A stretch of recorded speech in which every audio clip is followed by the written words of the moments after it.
Welcome to the Engine Performance Expo Live. I'm Ryan Thompson, the Applications Manager here at Rottler Manufacturing, and we're going to be discussing all aspects about engines, cylinder head porting, surface finish, metrology, balancing, and we're going to peel behind the curtain here and take a look at some of the conversations that industry leaders and experts have every day.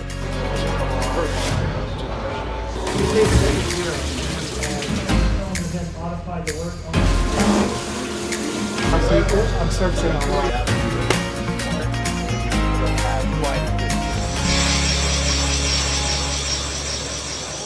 Sitting beside me here in our first person is Darren Morgan of VES. Thanks for coming out.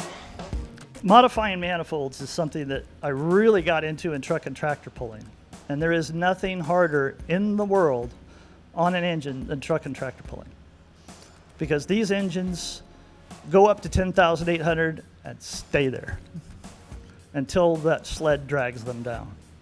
So the induction system that you would tune for a truck and tractor pull is different than what you would do a drag race engine, what you would do with a road race engine, what you would do with a boat.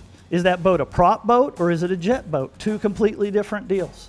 Now, when you have a manifolding, camming, I always call it the natural VE curve. You have this many cubic inches with this much valve cam lift. It's that natural VE curve. That engine is going to want to tune up with that cam and those piston speeds and engine speeds at, say, it's going to want to make power at 9,000. It's my job to develop the cylinder heads and manifold to do that, to operate that engine in its natural VE curve where it's most efficient.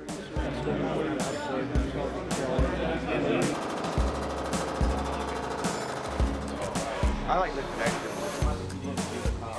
Got my dear friend from Digital Metrology, Mark Malberg. Through the 1990s, just about, well, literally any surface on an engine was under my umbrella. You also do a lot with your background and your experience in things, all things measurement, metrology. The cool thing is I can help someone start to explore what really matters. We think it's too rough. Well, maybe it's not too rough. Maybe it's too lumpy. The way the rubber conforms of a shoe on a tennis court is the way a gasket conforms on a head deck. Today, the performance all remains in this shape domain. We've used up the easy stuff. And now to do better, and Darren's talk was a great example of how shapes are absolutely critical to getting that last performance out of things. It's no longer a diameter is good enough. It's what's going on in the shape space. The surface finish is the fingerprint of the last thing that touched it.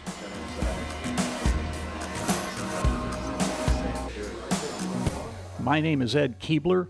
Sitting next to me is the absolute ring guru when it comes to piston rings and anything related. This is Keith Jones from Total Seal Manufacturing. We always talk about rings, ring tensions, and one of the things to understand is pressure is force over area. So force, how hard is that part pushing against the cylinder wall versus what we'll refer to as drag.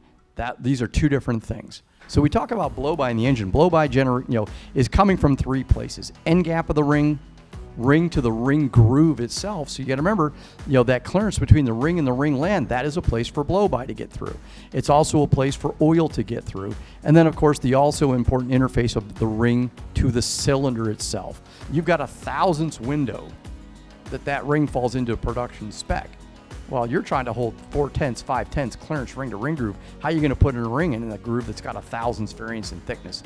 All of our AP, all of our steel rings, we hold to within a 1/10 and a half. Our diamond finish rings, we hold to 50 millionths of an inch.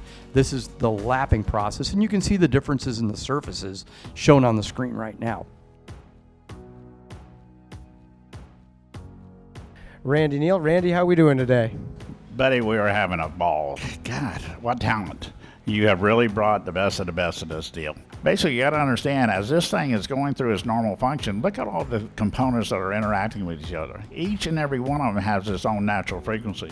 So we can bang on one area in RPM or load and create an event of excitation only to be canceled within the next 10 RPM or 5 RPM, sometimes 1 RPM.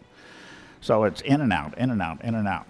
Now, the problem is, where I'm trying to go with this is, we don't know what we don't know. but only through achievement of technology are we able to now come up with diagnostic equipment that can go in and sample, report, and then our mission is to sit there and say, how do we counter this? So if I compared engines, and I'm talking about from an OEM street car to a Formula One, that's not apples and oranges, that is planets apart, right? So when we have people trying to link that as a common denominator, the only thing I'll say that's common is the word harmonic. Right, the specifics of each engine has its own, what I call, a personality.